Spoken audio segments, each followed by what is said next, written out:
Bonjour, que faire devant une colique néphrétique?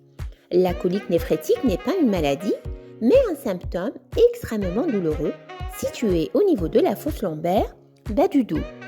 Elle reste localisée d'un seul côté, celui du rein touché, et irradie vers le ventre et surtout les organes génitaux. La colique néphrétique débute souvent la nuit ou au matin. La douleur est brutale, très forte, non calmée par les changements de position et peut s'accompagner d'agitation. La crise très douloureuse ne dure généralement que quelques minutes, laissant ensuite place à une douleur sourde. Des nausées, voire des vomissements peuvent être présents. Des signes urinaires sont souvent associés lorsqu'un calcul rénal est responsable. Il s'agit de brûlures urinaires, besoin d'uriner urgent et fréquent et de la présence de sang dans les urines. La colique néphrétique est due à l'augmentation de la pression dans les voies urinaires et dans le rein du fait de la présence d'un obstacle. Le plus souvent, il s'agit d'un calcul, une pierre formée par les sels minéraux. Cet obstacle va provoquer une stagnation des urines dans le rein et une destruction rénale. D'autres causes moins fréquentes peuvent être responsables de la crise, comme les tumeurs et les rétrécissements inflammatoires. La colique néphrétique représente un motif de consultation très fréquent aux urgences. Le patient se présente parce que la douleur est insupportable. Le médecin la reconnaît par sa localisation, son irradiation vers les organes génitaux et son intensité. Il va effectuer un ensemble d'examens cliniques et paracliniques afin de confirmer le diagnostic et évaluer sa gravité. Après l'interrogatoire, il effectuera la percussion de la région lombaire, souvent douloureuse, le rein distendu et aussi palpable. Une bandelette urinaire est réalisée aux urgences qui montre la présence de sang dans les urines en faveur d'un calcul. Enfin, il est essentiel de chercher des signes de gravité, qui sont l'absence de miction, fièvre ou frisson. Examen et analyse complémentaires. Une échographie abdominopelvienne est systématiquement effectuée. Elle permet de visualiser les reins et l'appareil urinaire. Elle met en évidence la présence d'un calcul et la dilatation anormale des voies urinaires au-dessus de cet obstacle. Un uroscan réalisé sans injection de produits de contraste peut être utile pour détecter de façon plus sensible les obstacles présents au niveau des voies urinaires. Le bilan sanguin permet de vérifier le fonctionnement des reins. Quel est le traitement de la crise simple? Le traitement de la douleur de la colique néphrétique est entrepris d'emblée avant même d'avoir réalisé le bilan, sitôt le diagnostic suspecté.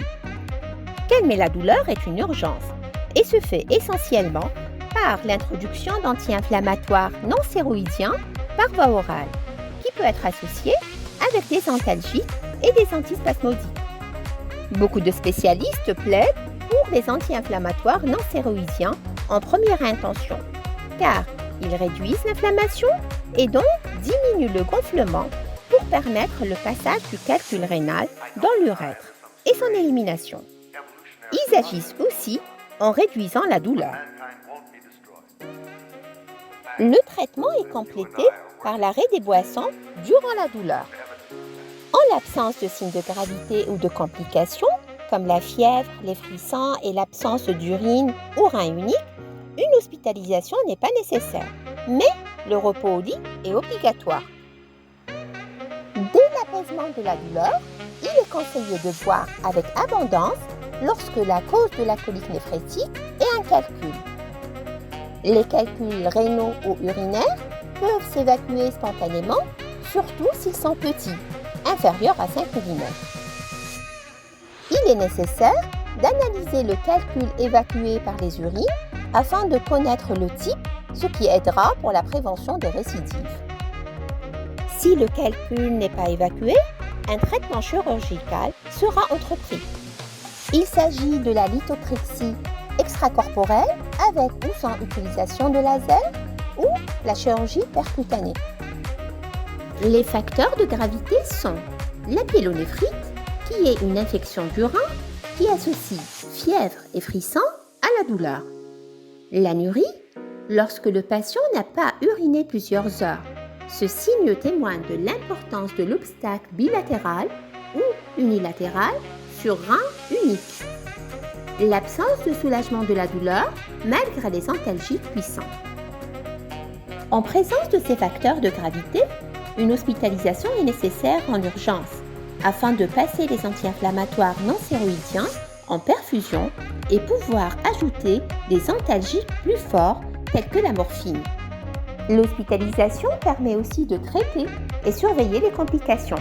Un drainage de rein est réalisé en urgence au bloc opératoire et consiste à mettre en place par voie naturelle une sonde entre le rein et la vessie afin de diminuer la pression intrarénale et sauver le patient. Comment prévenir les calculs rénaux? Vous pouvez réduire le risque de formation de calculs en vous hydratant suffisamment au quotidien. Buvez entre 1,5 litre et 2 litres d'eau par jour et plus s'il fait chaud ou si vous faites du sport. Cela permet de diluer les urines et réduit le risque d'apparition de calculs. Vous pouvez boire de l'eau minérale ou de l'eau du robinet, mais aussi des tisanes. Par contre, limitez la consommation de certaines boissons telles que le thé trop fort, les boissons sucrées ou salées, le lait, la bière et l'alcool en général. Limitez le sel, les apports en calcium et en protéines. Limitez les aliments riches en oxalates présents dans certains légumes comme les épinards, les asperges et la rhubarbe. Limitez les chocolats, le cacao et les fruits secs tels que les cacahuètes, les noix et les amandes. Diminuez votre consommation en vitamine C. Veillez également à limiter la consommation des aliments riches en acide urique tels que la charcuterie et les abats. Enfin, la présentation aux urgences ou chez le médecin dès l'apparition des premiers signes de la colique néphrétique peut soulager la douleur et éviter des complications. À bientôt!